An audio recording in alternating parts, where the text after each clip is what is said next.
नमस्कार साथियों। तो अभी अभी एसएससी जीडी का पेपर छूटा है, जैसा कि आप सभी को पता ही होगा। और बहुत सारे कैंडिडेट्स एग्ज़ाम देकर एग्ज़ाम हॉल से बाहर निकले हैं। उनके द्वारा जो क्वेश्चंस मिले हैं उन क्वेश्चंस को हम आज डिस्कस करेंगे। जो कि आपका एग्ज़ाम था आज का 20 फरवरी 2024 और फर्स्ट शिफ्ट का इसमें पेपर हुआ था। तो इसमें मेरे पास जो क्वेश्चंस अभी तक आ चुके हैं उन सभी क्वेश्चंस को मैं आपको कराने वाला हूँ। तो जो एग्ज़ाम का पैटर्न रहेगा नेक्स्ट शिफ्ट में भी कुछ इसी तरीके का देखने को मिलेगा और इसी प्रकार के क्वेश्चंस आपको अगली आने वाली शिफ्टों में भी देखने को मिलेंगे, जो कि आपके परीक्षा के लिए 4 से 5 नंबर का बूस्टर साबित हो सकता है एक तरीके से, अगर आप इन क्वेश्चंस को कर कर जाएंगे। क्लियर है? तो मुझे उम्मीद है आप लोग जरूर करके जाएंगे और मैं आपका 1 मिनट बर्बाद किए बिना सबसे पहले आपको क्वेश्चंस कराता हूं, ताकि आपका जो अगली शिफ्ट है और आने वाली जो एग्जाम डेट है उनमें जो शिफ्ट है उनसे पहले आपका समय बर्बाद ना हो। तो देखिए, पहला क्वेश्चन, जो भी क्वेश्चंस मेरे को मिल चुके हैं उनको मैं बता रहा हूं। पहला क्वेश्चन पूछा है वर्तमान सीसीआई। देखिए, सीसीआई पूछे हैं, ये आपका करंट अफेयर का था। वर्तमान में कौन है, तो ये प्रश्न आपसे पूछा गया है और इसका सही जवाब है रवनीत कौर। कौन है मेरे भाई? रवनीत कौर। ठीक है, तो ये प्रश्न पूछा गया है जो कि करंट अफेयर का है। तो आप लोग अभी कर सकते हैं, वर्तमान में सीजीआई कौन है, मानवाधिकार आयोग के अध्यक्ष कौन है वर्तमान में, ठीक, महिला आयोग के वर्तमान अध्यक्ष कौन है, सेबी के वर्तमान अध्यक्ष कौन है, तो ये प्रश्न आपके बन सकते हैं। दूसरा, स्पोर्ट्स से यहां पर देखा गया है प्रश्न आपका, यह पूछा गया है रंगास्वामी कप किस खेल से संबंधित है। रंगास्वामी कप, इससे संबंधित जो प्रश्न है वो पूछा गया है रंगास्वामी कप। तो ये जो संबंधित है वो आपका हॉकी से संबंधित है। अब प्रश्न आपसे क्रिकेट के पूछ सकता है, Deodhar trophy, Irani trophy, Duleep trophy, Ranji trophy, Vijay Hazare trophy, इन प्रश्नों को आपसे पूछ सकता है। ये सभी क्रिकेट से संबंधित है, अगली शिफ्ट के लिए बेहतर है। आपसे पूछ सकता है संतोष ट्रॉफी से रिलेटेड प्रश्न पूछ सकता है आपसे पूछ सकता है सुब्रतो कप किस खेल से संबंधित है, तो ये प्रश्न आपसे पूछ सकता है जो कि किससे है, फुटबॉल से संबंधित होते हैं। फास्ट कीजिए, जल्दी कीजिए। तीसरा क्वेश्चन मैं आपको बता रहा हूं, आज जो प्रश्न पूछा गया है वो पूछा गया है एशियन गेम्स कहां पर हुए हैं।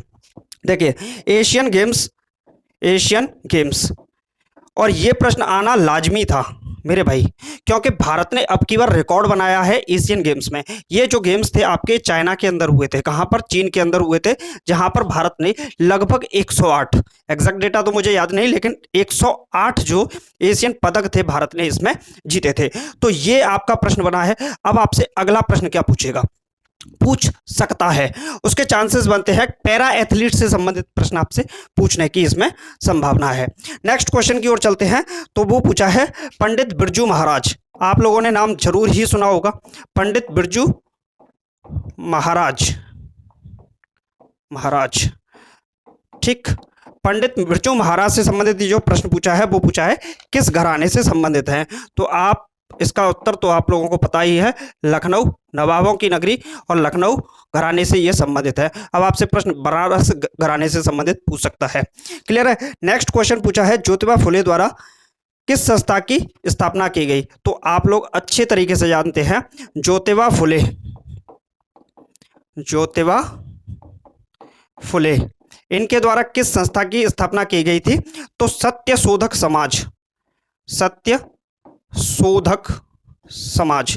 अब आप लोगों को बताना है कि यह सत्य शोधक समाज किससे संबंधित है। प्रश्न बन सकता है, किस वर्ग से संबंधित है, सवर्णों से है या दलित वर्ग से संबंधित, किससे संबंधित है, ये आपको एक बार बताना है।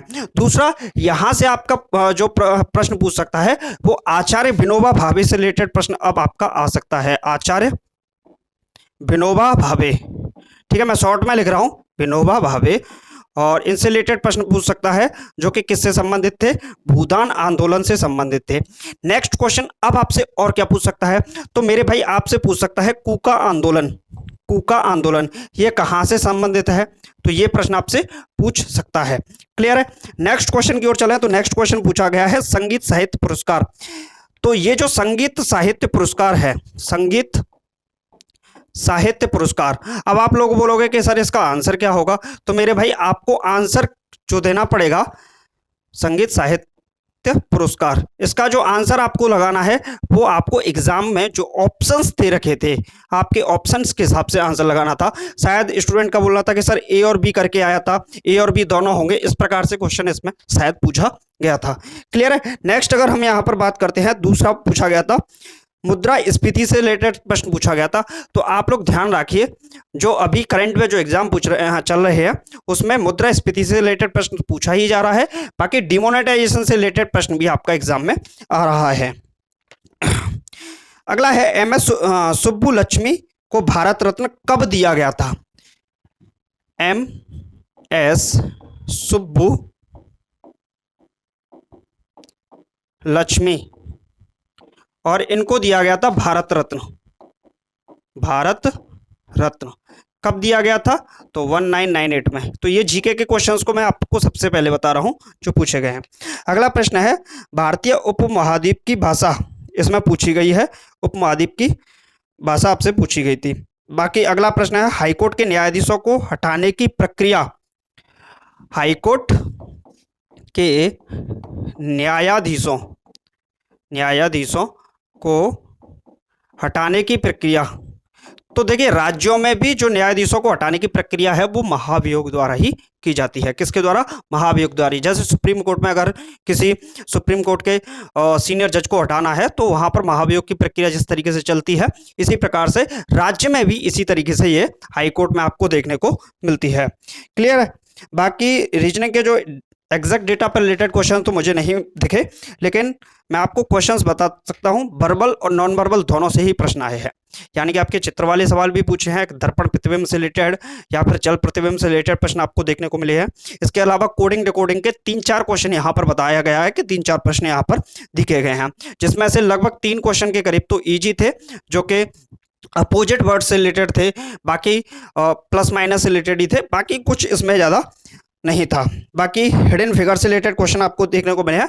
2 प्रश्न आपको एनालॉजी से रिलेटेड देखने को मिले हैं।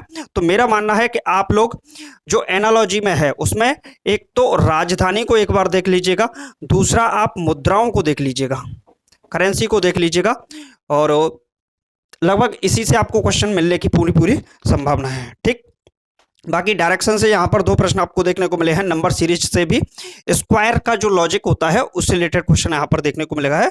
बाकी डिक्शनरी में ऑर्डर के हिसाब से जैसे वर्ड जो दिया जाता है नहीं, जैसे DETERMINED, इस प्रकार से मैंने एक क्वेश्चन लिख दिया डिटरमाइंड।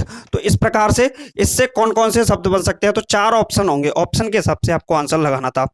डाइस में यहाँ पर क्वेश्चन देखने को मिले हैं अपोजिट डाइस और ओपन डाइस, तो 2 क्वेश्चन यहाँ पर आपको देखने को मिले हैं। बाकी सीटिंग अरेंजमेंट से भी प्रश्न आपको देखने को मिले हैं। नेक्स्ट अगर मेरे भाई बात करता हूँ यहाँ पर हिंदी में, तो हिंदी में कुछ क्वेश्चन जो अभी तक मिल चुके हैं। देखिए बहुत सारे स्टूडेंट ऐसे होंगे सर क्वेश्चन हमको पता है, तो आप लोग कमेंट बॉक्स में लिख दीजिएगा, तो उन क्वेश्चन को शाम वाली शिफ्ट में मैं आपको करा दूंगा। ठीक है, इसमें पूछा था स्थिर, और स्थिर का पूछा था विलोम शब्द। तो क्या होता है? अस्थिर होता है। स्थिर का क्या पूछा था? विलोम शब्द पूछा था। अब एक वर्ड और होता है, आप लोग याद रखिएगा, स्थावर। स्थावर, और ये किसका होता है? जंगम का। तो ये प्रश्न इंपॉर्टेंट है आने वाली शिफ्टों के लिए। स्थिर का अस्थिर ये पूछा गया था, जंगम स्थावर अब पूछा जा सकता है। क्लियर है?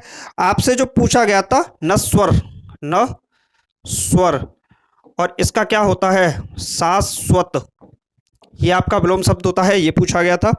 धर्म का विलोम शब्द क्या होगा? अब इससे ज्यादा आसान क्या पूछे मेरे भाई? तो ये तो आपका सीधा ही सीधा है, अधर्म होता है। क्लियर है? बाकी यहां पर बात करें, उदार का पर्यायवाची पूछा था। उदार, उदार का पर्यायवाची क्या होगा? तो उदार का पर्यायवाची आप लोग यहाँ पर दयालु लगा सकते हैं। क्लियर है? क्या लगा सकते हैं? दयालु। बाकी मुहावरे में बात करें तो मुहावरे लगभग 3 पूछे गए थे। एक मुहावरा मैं आपको बता देता हूं जो मुझे दिख गया है अभी तक। मुहावरा होगा आपका अलादीन का चिराग। अलादीन का चिराग, ये हाँ यही तो। इसका मतलब होता है दुर्बल वस्तु। क्या होता है मेरे भाई? दुर्बल वस्तु। तो अलादीन का मतलब, अलादीन का चिराग का मतलब होता है दुर्बल वस्तु, जो कि देखने को मिला है। बाकी यहाँ पर बात करते हैं, एक और मैं आपको बता रहा हूं, झांसा देना। झांसा देना, इसका मतलब होता है धोखा देना।